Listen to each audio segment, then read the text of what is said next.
How do you feel about that?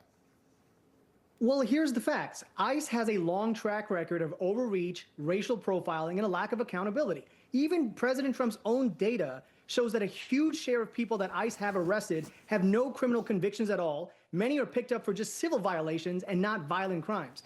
And when you combine that with what just happened in Minnesota, you are seeing the same pattern. A federal agency that is occupying and operating like an occupying force with little transparency and little regard for local authority.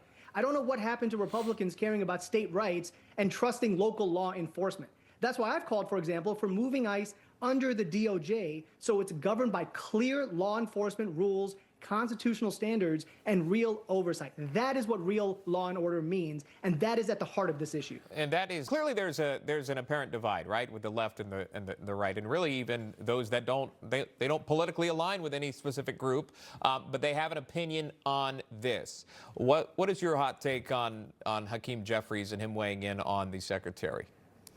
Well, I think the secretary needs to be held accountable, right? These are supposedly the best trained ICE agents, and yet, as we just saw, they did not follow DHS's own policy on deadly force, which clearly states that deadly force may not be used to stop a fleeing suspect, and firearms should not be discharged at a moving vehicle. But if this shooting was justified, which again, that's what Hakeem Jeffries is trying to allude to, that it's not justified, then why was medical assistance denied? Why are state investigators being blocked from evidence? And the reason that it's hard to believe that Republicans suddenly care about law and order is because they had one standard for January 6th when Trump supporters attacked police and were later pardoned, and now they have a completely different standard. That's not consistent, and that is why we are having issues with what's happening right now.